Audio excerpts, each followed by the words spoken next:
الحمد لله رب العالمين۔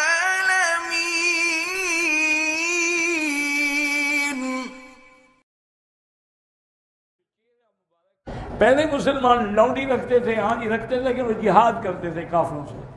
جب جنگ ہو جاتی تھی تو فتح میں جو لڑکیاں ملتی تھیں وہ تقسیم ہوتی تھی۔ تم آج بھی جہاد کرو، کافروں کی لڑکیاں مل سکتی؟ یہ تو نہیں نا کہ ویسے گرل فرینڈ بنا لو اور کہو لونڈی ہے۔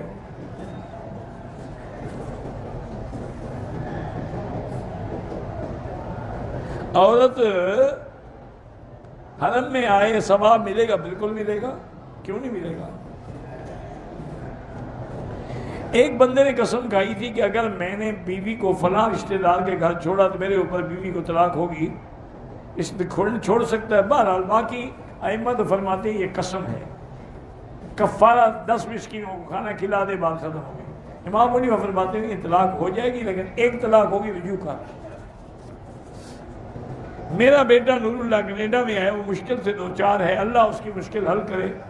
اس کو کہیں کہ وہ حسبنا اللہ و نعم الوکیل، حسبنا اللہ و نعم الوکیل، آپ بھی پڑھیں وہ بھی پڑھیں تو اللہ مشکلیں حل کر دیں گے۔ واللہ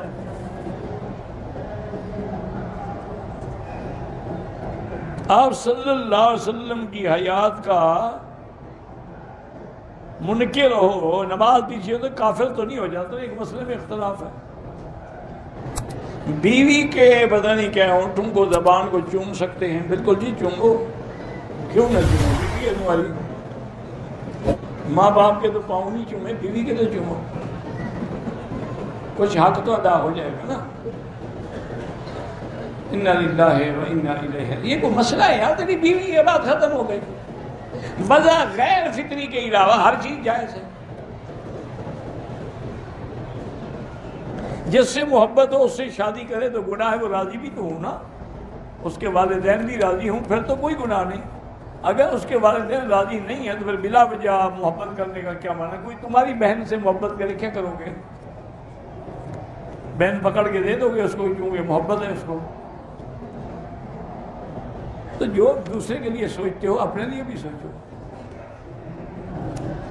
میرا بھائی فوت ہو گیا ہے، اس کی قضا نمازوں کا فدیہ ادا کرو۔ ہر نماز کے لیے تقریباً صدقہ فطر کے برابر، یعنی 2 سیر گندم، تو 5 نمازیں 1 وتر، 6 ہو گئی، 12 سیر گندم روز کے حساب سے اگر دے سکتے ہو، اللہ معاف کرے۔ جاتا ہوں نا جواب دینے کے لیے کہ لوگ یہ نہ کہیں کہ جی ہماری پرچی کا جواب ہی نہیں دیا، ورنہ یہ ایسے سوالات ہوتے ہیں جو کرنے والے کو شرم آنی چاہیے، اور اگر مجبوری ہو تو پھر علیحدگی میں آ کے خود سوال پوچھ لیا کرے۔ میں مکے میں کام کرتا ہوں، گھر والے بیماری چوٹ کی وجہ سے اکثر بیمار ہوتے ہیں، کوئی جن شن کا اثر نہیں ہے، انسان ہے، بیماریاں آتی ہیں۔ بہرحال سورۃ البقرہ گھر میں تلاوت کیا کرو۔ نماز میں دل نہیں لگتا، دل لگنا نہیں، ہم نے تعویل حکم کرنی ہے، ہم نے اللہ کے حکم کی تعمیل کرنی، اور نماز پڑھتے پڑھتے خود بخود انشاءاللہ دل لگ جائے گا۔